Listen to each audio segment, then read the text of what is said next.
बिस्मिल्लाहिर्रहमानिर्रहीम। अस्सलाम वालेकुम अज़ीज़ तलबा। उम्मीद है कि आप सब लोग खैरियत से होंगे।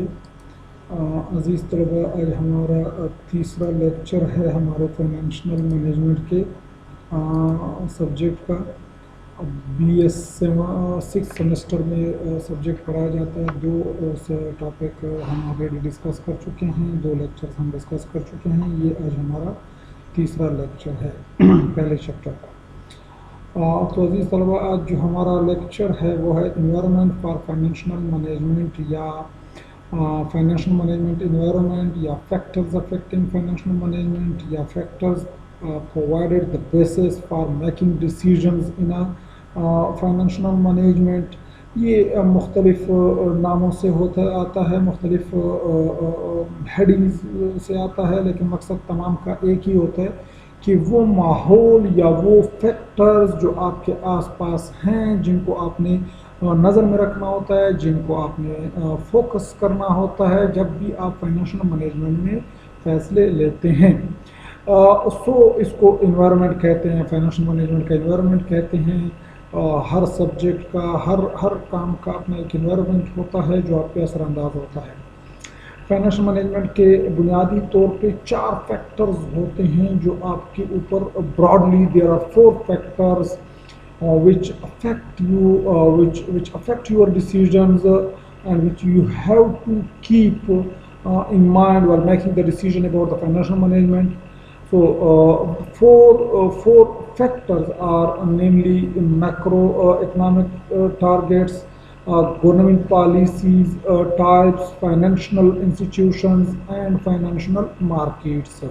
These are the 4 factors broadly which you have to keep in mind, which you have to be concerned about while making the decision about financial management.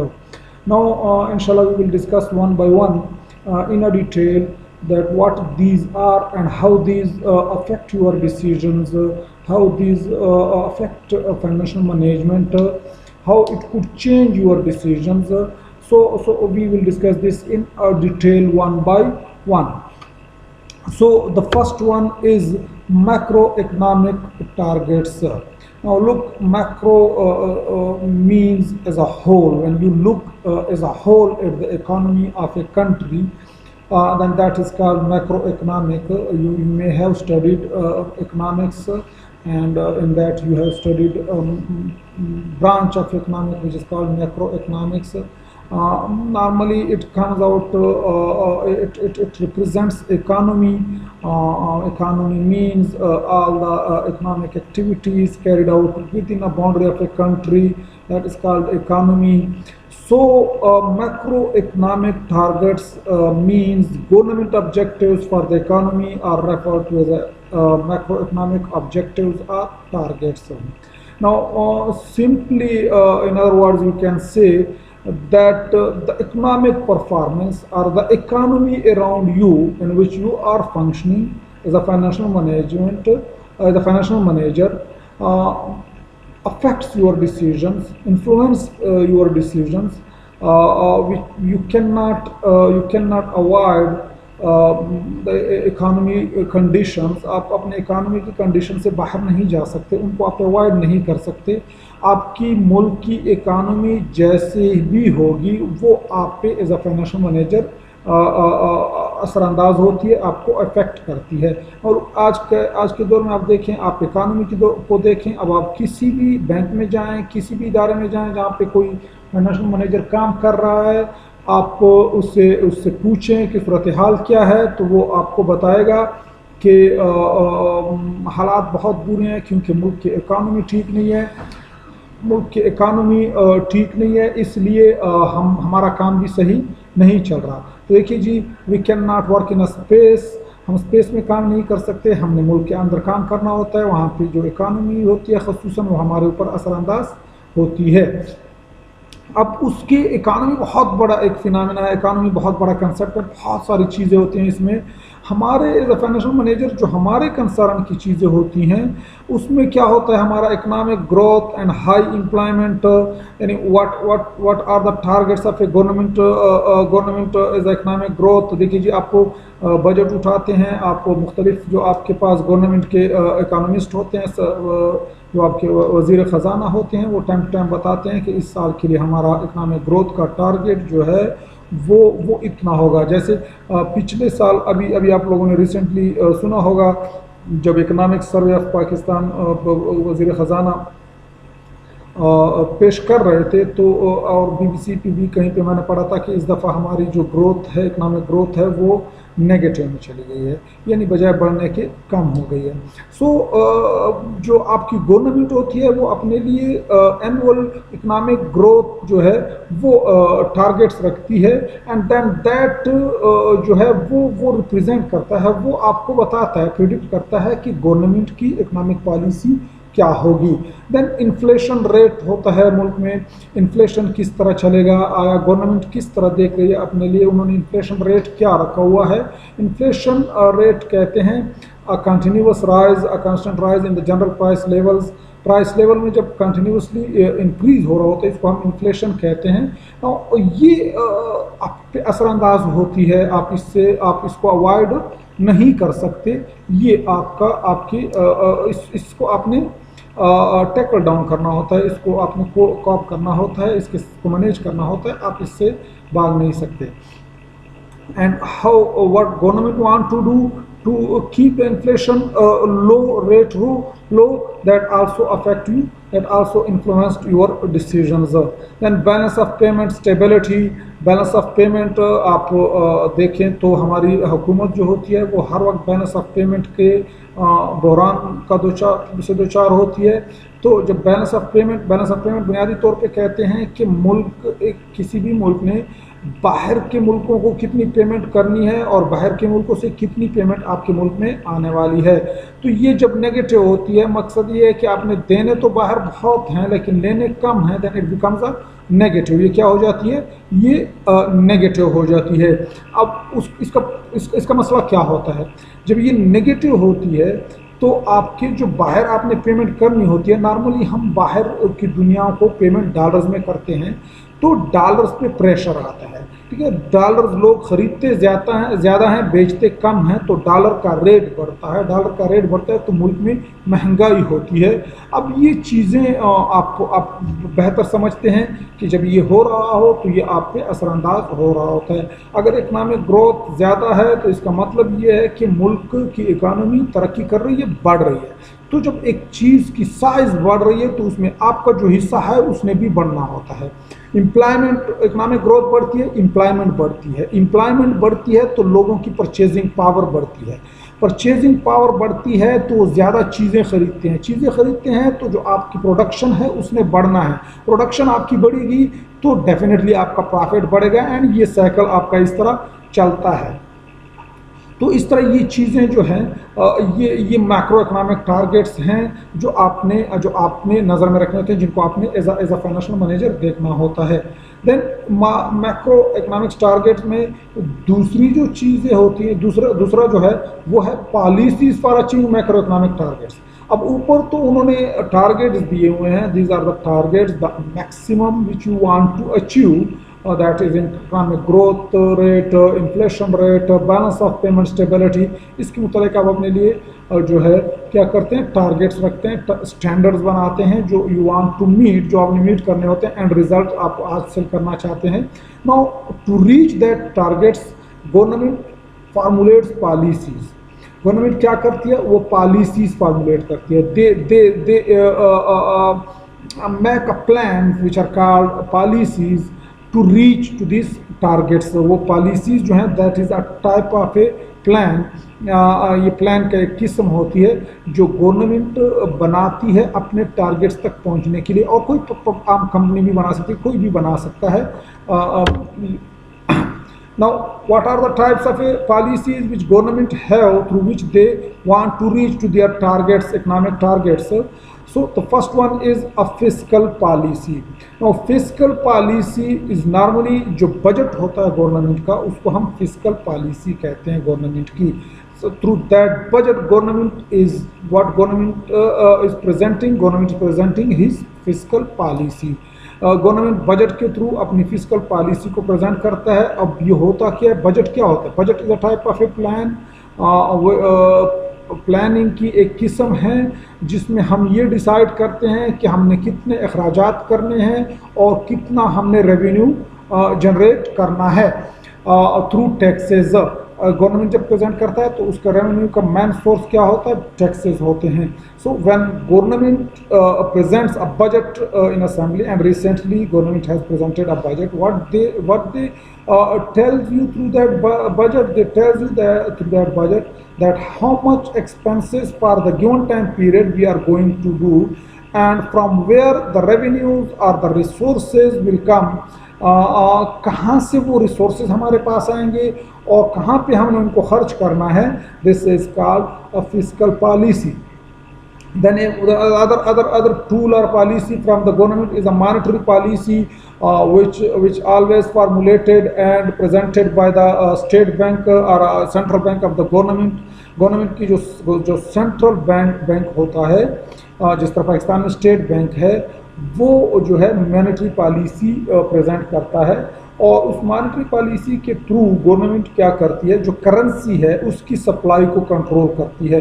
कितनी करेंसी नोट मुल्क में गवर्नमेंट ने कितनी करेंसी जो है उसको इकानमी में flow करना है, फेंकना है, वो इस मॉनेटरी पॉलिसी के थ्रू क्या करती है गवर्नमेंट, उसको कंट्रोल करती है। और मॉनेटरी पॉलिसी के थ्रू गवर्नमेंट बुनियादी तौर पे क्या करती है, इन्फ्लेशन रेट को कंट्रोल करती है। फिस्कल पॉलिसी के through they want to reach to achieve the economic growth targets, and through monetary policy what they want to achieve, देखिए जी और भी ऑब्जेक्टिव इसके होते हैं और भी टारगेट्स थ्रू इन पॉलिसीज के होते हैं, लेकिन कुछ मैन होते हैं। सो मॉनेटरी पॉलिसी के थ्रू मेनली क्या करते हैं, वो इन्फ्लेशन रेट को कंट्रोल करना चाहते हैं। उसके बाद है हमारे पास exchange rate policy.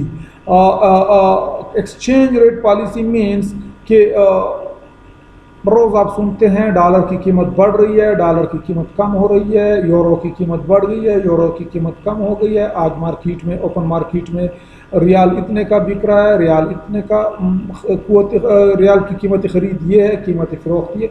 What this is a exchange rate, इसको हम एक्सचेंज रेट कहते हैं। Now government have different policies to which they control over the exchange rates. Exchange rate पे गवर्नमेंट मुख्तलिफ तरीक़ों से कंट्रोल करती है, और वो जो तरीके होते हैं वो जो होते हैं उसको हम एक्सचेंज रेट पॉलिसी कहते हैं। अब गवर्नमेंट्स की मुख्तलिफ पॉलिसीज़ होती हैं। थ्योरेटिकली एंड इंटरनेशनली दुनिया आपको कहती है कि यू शुड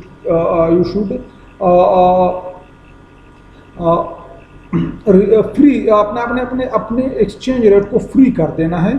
ठीक है, आपने कोई कंट्रोल इस पे नहीं करना, कोई कंट्रोल नहीं करना, किसी तरह इसको मैनिपुलेट नहीं करना, एक्चुअली फ्री छोड़ देना है। डिमांड एंड सप्लाई कंडीशन की बुनियाद पे जहाँ पे रेट बनता है उसको होने दें। बट नॉर्मली गवर्नमेंट्स ऐसा करती नहीं हैं। गवर्नमेंट्स थ्रू डिफरेंट टेक्निक्स आपके एक्सचेंज रेट को कंट्रोल करती हैं। एंड दैट पॉलिसी हम डिटेल में नहीं जाएंगे, ये इकनॉमिक्स से ज़्यादा रिलेटेड है और इकनॉमिक्स में आप पढ़ते हैं इसको। मुख्तलिफ तरीक़ों से वो क्या करती हैं, वो इसको कंट्रोल करती हैं। Then competition policies to encourage competition is blocking takeovers. देखिए जी, government always encourage competition, and government should encourage competitions। आपका एक मुसाबकती कमीशन, गवर्नमेंट का एक इदारा है कंपटीशन कमीशन, मेरे ख्याल में उसका नाम है, उर्दू में उसको मुसाबकती कमीशन कहते हैं, जिसका काम ही यही है कि जो मुख्तलिफ बिजनेसेस हैं, जो मुख्तलिफ इदारे हैं, वो एक दूसरे के साथ मिले नहीं बल्कि एक दूसरे के साथ मुकाबला करें। They should not make a cartels कहते हैं जब इलीगली क्या होता है कि मुख्तलिफ इदारे आपस में मिल जाते हैं और फिर वो एक मिलाप से जो है ना आप एक दूसरे के साथ अंडरस्टैंडिंग से प्राइसेस फिक्स करते हैं। Now that is not allowed, ये इसकी इजाज़त नहीं होती। आप मुकाबला करें और जहाँ पे नेचुरली प्राइसेस फिक्स हों वहाँ पे उनको होना चाहिए। अभी जो शुगर जो चीनी का बहरान आया और चीनी पे जो सारी इन्वेस्टिगेशन हुई, तो उस पर भी जो मैन एक सवाल आया कि इन्होंने चीनी वालों ने एक अपना एक बनाया हुआ है, कार्टेल बनाया हुआ है, इन तमाम ने अपने एक एसोसिएशन बनाई है जो बजाय एक दूसरे के साथ मुकाबला करने के क्या करते हैं, बैठ के अब अंडरस्टैंडिंग से एक कीमत मुकर्रर कर देते हैं एंड देन उसको चलाते हैं। Now this is not allowed, ये अलाउड नहीं होती। And government should have certain policy to encourage the competition. उसके अलावा गवर्नमेंट की कोशिश होती है कंपटीशन पॉलिसी में कि मोनोपलीज ना बने। मकसद ये है कि अगर कोई एक बहुत कंपनी अमीर कंपनी आ जाती है और वो अपने मुकाबले में जो भी कंपनी है उसको ख़रीदती जा रही है, eight the end of the day वो एक बहुत बड़ा गैंड बन चुका होता है और सब कुछ खुद कंट्रोल कर रही होती है अकेले। जिस तरह वापडा है, जिस तरह ये आपको दे डोंट हैव कंपटीशन, और जहाँ पे कंपटीशन ना हो, मोनोपली हो, तो उनके अपने मसाइल होते हैं जो गवर्नमेंट नहीं चाहती। Then green policies to encourage protection of the environment. Nowadays जो आपकी यूएनओ है, जो आपकी दुनिया है, वो आपकी एनवायरनमेंट प्रोटेक्शन पॉलिसी पे बहुत ज़्यादा फोकस करती है, बहुत ज़्यादा प्रेशर डालती है। एंड भी हमें ख़ुद भी इसका बहुत कंसर्न होता है क्योंकि आपकी जो वेदर ये है आपकी दिन ब दिन आपका एनवायरनमेंट ख़राब होता जा रहा है। आपके वेदर जो है ना वो एक्सट्रीम वेदर्स बनते जा रहे हैं। ग्लोबल वार्मिंग का जो एक फिनामिना है वो उससे सबसे ज़्यादा मुतासर हमारा सूबा है, हमारा मुल्क है। सो आपने क्या करना होता है कि आप जो भी बिज़नेस कर रहे हैं उसमें आप ग्रीन जो इन्वायरमेंट है उसको किस तरह प्रोटेक्ट करेंगे, ये भी आपकी पॉलिसी होनी चाहिए, नज़र आनी चाहिए। देन जो दूसरा मेजर फैक्टर है जो आप पे असरअंदाज होता है, उसको हम कहते हैं फाइनेंशियल इंस्टीट्यूशंस। सो दो अगेन फाइनेंशियल इंस्टीट्यूशंस को दो में तकसीम किया गया है।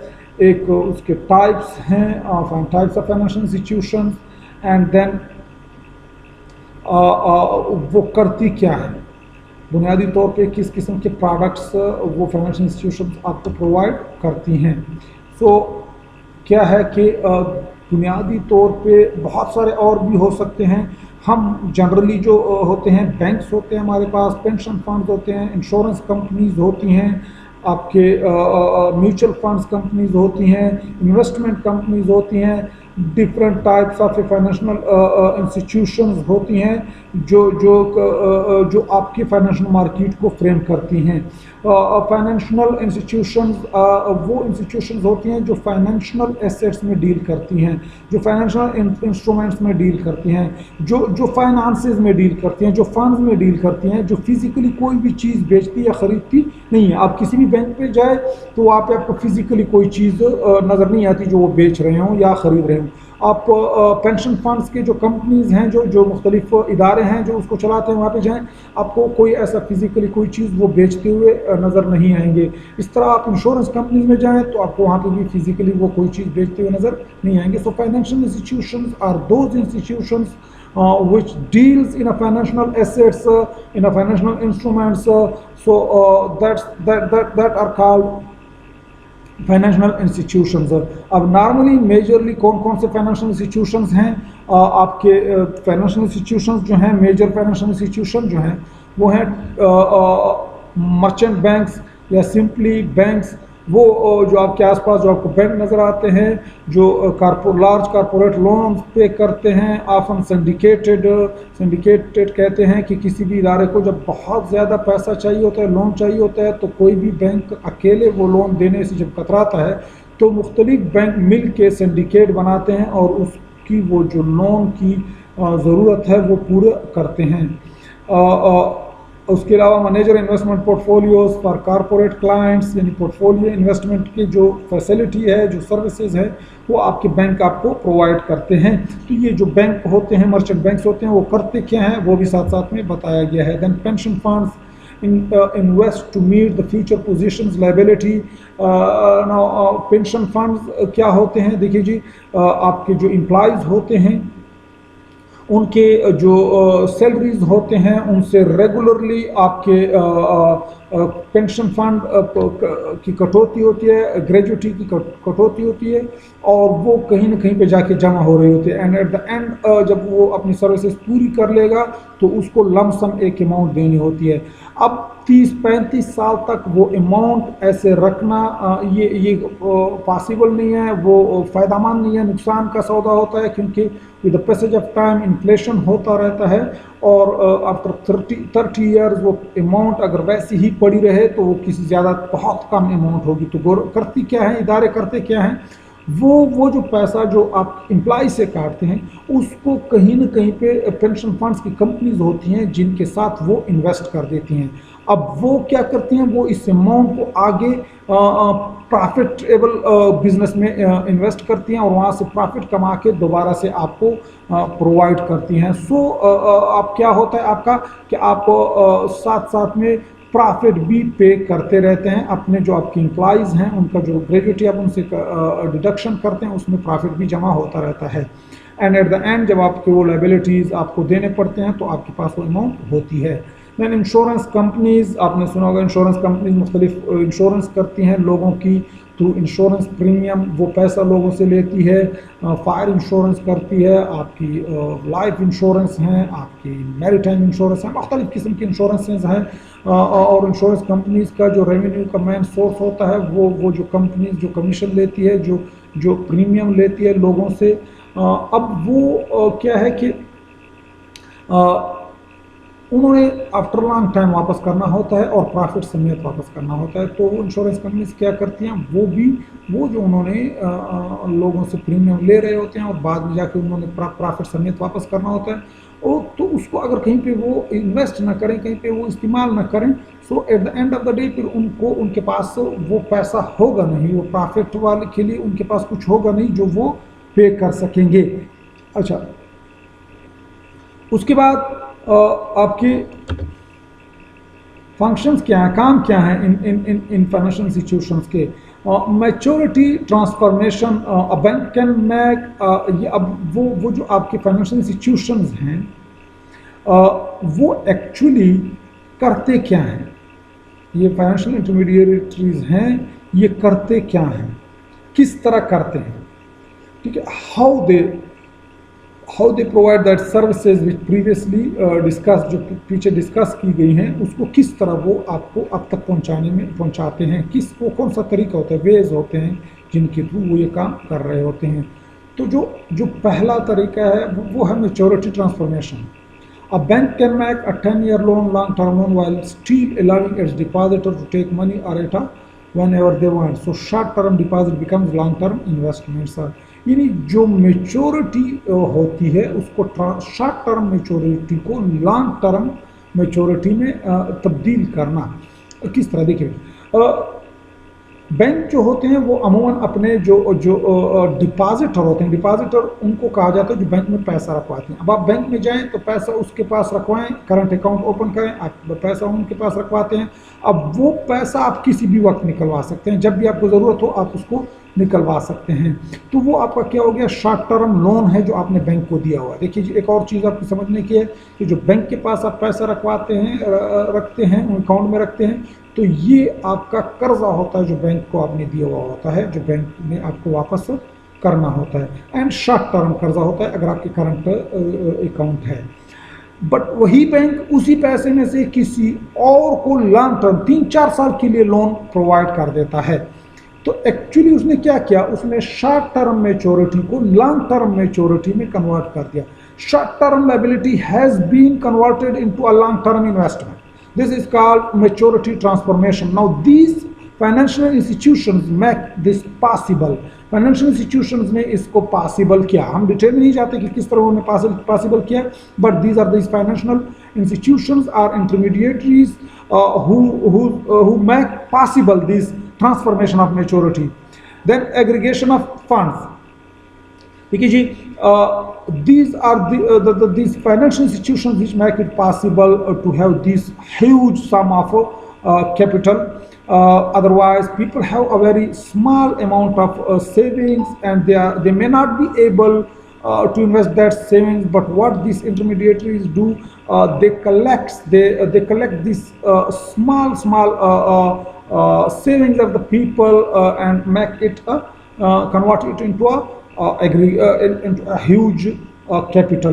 देखिए जी, क्या करता है बैंक, लोगों से पैसे इकट्ठा करता है, थोड़े थोड़े पैसे, 1000 मेरे पास है, मैं जाके बैंक के पास डिपॉजिट करा दे, किसी ने 5000 कराएंगे, किसी ने 6000, किसी ने 10,000, किसी ने 500। लोग थोड़े थोड़े अमाउंट जो उनके पास बचते हैं वो जाके बैंक में डिपॉजिट करा रहे हैं। अब अगर यही पैसा लोगों के पास हो, मेरे पास 5000 अगर बचत है, तो मैं उसका क्या कर सकता हूँ, फारे भी पड़े रहेंगे। किसी के पास 10,000 है, किसी के पास 1,000 है, they can do nothing with that, this small amount of savings है। बट ये जब बैंक के पास जाते हैं तो बैंक के पास जाके ये करोड़ों लाखों में बन जाते हैं। अब वही करोड़ों लाखों फिर इस्तेमाल किए जा सकते हैं, उससे कुछ न कुछ किया जा सकता है। क्या करता है बैंक, उसी अमाउंट को उठा के क्या कर देता है, कहीं पे इन्वेस्ट कर देता है। So this is called aggregation of fund. Then diversification of risk. अच्छा जी, डाइवर्सिफिकेशन कहते हैं फैलाव को डाइवर्सिफाई करना, फैलाव करना, या simply to minimise the risk. Look, individuals may not be willing to take the risk. Individuals जो होते हैं वो बहुत ज़्यादा रिस्क लेने के लिए शायद तैयार ना हो, बट दिस इंटरमीडिएटरीज क्या करते हैं, उनका जो रिस्क का जो लेवल होता है उसको कम कर देते हैं थ्रू डाइवर्सिफिकेशन। अब देखिए जी, एक बंदा आता है, वो आपके पास कि मुझे 1 लाख रुपया चाहिए। आपके पास 1 लाख रुपया है, लेकिन आप नहीं देते क्योंकि आपको पता है कि यही बंदा अगर चला गया, भाग गया या नुकसान में चला गया तो मेरे 1 लाख रुपए चले गए। लेकिन एक और बंदा आपके पास आता है, यही बंदा 1 लाख रुपया उसको चाहिए, लेकिन 5 बंदे आप मिलके उसको 1 लाख रुपया देते हैं, 20,000 आप देते हैं, 20 और देते हैं, 20 और देते हैं, 5 बंदे मिलके आपको इसको 1 लाख रुपया देते हैं। उसका भी काम चल पड़ता है और आप भी देने के लिए तैयार हो जाते हैं क्योंकि आपका रिस्क कम हो जाता है, तकसीम होकर 5 लोगों में तकसीम हो जाता है। इस तरह जो आपके बकाया 80,000 है वो भी इसी तरह किसी न किसी के साथ मिल मिला के आप आगे देते हैं और उसका क्या हो जाता है, आपकी डाइवर्सिफिकेशन हो जाती है, फैलाव हो जाता है, रिस्क कम हो जाता है। अब देखिए, जब आपने पूरे 1 लाख रुपये एक ही बंदे को दिए हुए हैं और उसके मुकाबले में अगर आप 1 लाख रुपये 5 बंदों में 20-20 हज़ार तकसीम करते हैं तो रिस्क कहाँ पे कम होगा। वो जो आपने 5 बंदों को दिए हैं, क्योंकि उनमें से अगर 2 भाग जाए तो 3 तो वापस आ जाएंगे, 60,000 रुपये फिर भी आपका बच है। लेकिन यहाँ पे जो एक को आपने 1 लाख रुपये दिए, अगर वो एक बंदा ही भाग गया तो आपके सारे 1 लाख रुपए गए।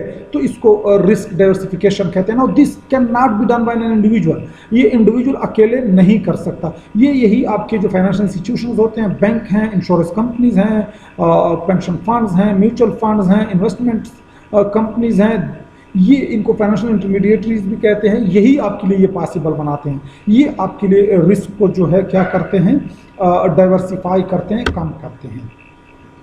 And then the last third जो हमारे पास है उसको हम कहते हैं फाइनेंशियल मार्केट्स।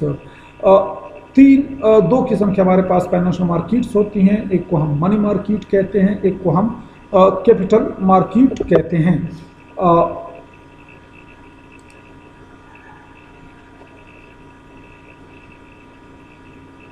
अच्छा जी, एक को हम मनी मार्केट कहते हैं, एक को हम कैपिटल मार्केट कहते हैं। मनी मार्केट एक तो बुनियाद इकोनॉमिक्स में आप लोगों ने पढ़ा होगा। मार्केट नॉर्मल जो हम इकोनॉमिक्स में इसकी डेफिनेशन करते हैं कि एक ऐसी जगह जहाँ पे बायर एंड सेलर मिलते हैं और कोई ना कोई चीज़ सौदा करते हैं, उसको हम मार्केट कहते हैं ना। अब आज के दौर में किसी फिजिकल जगह का होना ज़रूरी नहीं है। मार्केट एक फिनोमिना है, मार्केट एक कंसेप्ट है। मार्केट का जो लफ्ज़ है वो सेंटेंस के साथ उसका जो मानी है वो तब्दील होती रहती है, तब्दील होता है। देखिए जी, मनी मार्केट कहते हैं a market where short term debt instruments are tradable. वो मार्केट या शॉर्ट टर्म डेट इंस्ट्रूमेंट्स, या इसको आप फाइनेंशियल इंस्ट्रूमेंट्स भी कह सकते हैं, फाइनेंशियल इंस्ट्रूमेंट्स भी कह सकते हैं। वो मार्केट जहाँ पे 1 साल या 1 साल से कम कर्जा जात मुहैया होते हैं, उसको हम क्या कहते हैं, फाइनेंशियल मनी मार्केट कहते हैं। इसके मुकाबले में कैपिटल मार्केट वो मार्केट जहाँ पे आपको long term capital, long term loan या जो स्टॉक्स वगैरह हैं उनकी बाइंग एंड सेलिंग जहाँ पे होती है उसको हम क्या कहते हैं, capital market. Long term sources of fund की जो बाइंग एंड सेलिंग होती है उसको हम कैपिटल मार्केट कहते हैं। Now this is not a specific place where this has been happening. Even this is not a specific institution where money market instruments are traded, or a capital market as instruments are traded. An institution become a money market when it trades in a short-term loans, and the same institution may become a capital market when it trade in a long-term financial instruments। देखिए जी, एक ही bank के पास आप जाते हैं, जब आप उससे short term loan लेते हैं तो उस वक्त वो बैंक जो होता है वो मनी मार्केट का किरदार अदा कर रहा होता है, उसको हम मनी मार्केट कहते हैं। और उसी बैंक से जब आप लॉन्ग टर्म लोन ले रहे होते हैं तो वही बैंक फिर आपका क्या हो जाता है, कैपिटल मार्केट बन जाता है। तो मनी मार्केट में आपके शॉर्ट टर्म जो फाइनेंशियल एसेट्स होते हैं उनकी बाइंग एंड सेलिंग होती है। शॉर्ट टर्म कौन से होते हैं, जिनकी उम्र 1 साल से कम हो। एंड इसके मुकाबले में कैपिटल मार्केट में जो आपके लॉन्ग टर्म फाइनेंशियल एसेट्स होते हैं, जैसे बॉन्ड हो गए, जैसे स्टॉक हो गए, शेयर्स हो गए, लोन हो गए, लॉन्ग टर्म लोन, वो जहाँ पे जिसकी बाइंग एंड सेलिंग होती है उसको हम फिर क्या कहते हैं, कैपिटल मार्केट कहते हैं। नाउ ये टाइप्स मार्केट की, फाइनेंशियल मार्केट्स की किस चीज़ की बुनियाद पे हैं, प्रोडक्ट की बुनियाद पे हैं। एक और इसकी टाइप्स होते हैं जिसको हम प्राइमरी एंड सेकेंडरी मार्केट कहते हैं। प्राइमरी मार्केट वो मार्केट होती है जहाँ पे फर्स्ट हैंड फाइनेंशियल एसेट्स की बाइंग एंड सेलिंग होती है, जैसे बैंक हो गए, जैसे इंश्योरेंस कंपनीज हो गई। एक सेकेंडरी मार्केट होता है जहाँ पे सेकंड हैंड जो एसेट्स होते हैं, कौन से एसेट्स, फाइनेंशियल एसेट्स जो होते हैं। देखिए जो financial markets are those that market where financial assets are traded. Financial assets की वहाँ पे ट्रेड की जाती है, फिजिकल या रियल एसेट्स की ट्रेडिंग नहीं होती उस पर। फिजिकल या रियल एसेट्स वो होती हैं जिनको आप टच कर सकते, फाइनेंशियल एसेट्स को आप टच नहीं कर सकते। These are just certificates which shows your claim against the real assets। तो इनको हम फाइनेंशियल एसेट्स कहते हैं, जैसे बॉन्ड हो गए, जैसे आपके शेयर्स हो गए हैं। तो फाइनेंशियल मार्केट्स वो मार्केट होते हैं जहाँ पे आपकी फाइनेंशियल एसेट्स की ट्रेडिंग होती है। अब प्राइमरी मार्केट वो मार्केट होती है जहाँ पे क्या होता है, आपके फर्स्ट टाइम फाइनेंशियल एसेट्स की बाइंग एंड सेलिंग होती है। एंड सेकेंडरी मार्केट वो होती है जहाँ पे सेकेंड हैंड जो आपके एसेट्स हैं, फाइनेंशियल एसेट्स हैं, उनकी बाइंग एंड सेलिंग होती है। प्राइमरी मार्केट में क्या आता है, आपके बैंक आ जाते हैं, आप जाते हैं, लोन लेते हैं, आप एसेट्स लेते हैं, कर्जा लेते हैं, आप बैंक को कर्जा देते हैं, so that is primary market. Secondary market कौन सी, स्टॉक एक्सचेंज है, जहाँ पे शेयर्स एंड बॉन्ड्स की बाइंग एंड सेलिंग होती है, बट वो सेकेंड हैंड होती है। फर्स्ट हैंड IPO जिसे कहते हैं, इनिशियल पब्लिक ऑफरिंग, वो स्टॉक एक्सचेंज पे नहीं होती। वो आप इन्हीं इन्वेस्टमेंट बैंक्स के थ्रू, इन्हीं इंश्योरेंस कंपनीज के थ्रू आपको उनकी बाइंग एंड सेलिंग करते हैं। तो ये चार किस्म के आपके फाइनेंशियल मार्केट की किस्में हैं और उनके फंक्शंस हैं। तो ये आपका एज अ होल इन्वायरमेंट होता है। This is the environment in which as a financial manager you have to operate. You have to know about these factors as a financial manager, because all these factors influence your decision, all these factors affect your decision। ये तमाम factors जो हैं वो आपके फैसलों पे असर अंदाज होते हैं, इसलिए इनका समझना बहुत ज़रूरी होता है। Thank you dear students. ये आज आपका जो हमारा है टॉपिक ये ख़त्म हो गया है। आपको किसी भी किस्म का अगर सवाल हो तो आप पूछ सकते हैं, इंशाल्लाह आपको उसका जवाब दिया जाएगा। Thank you.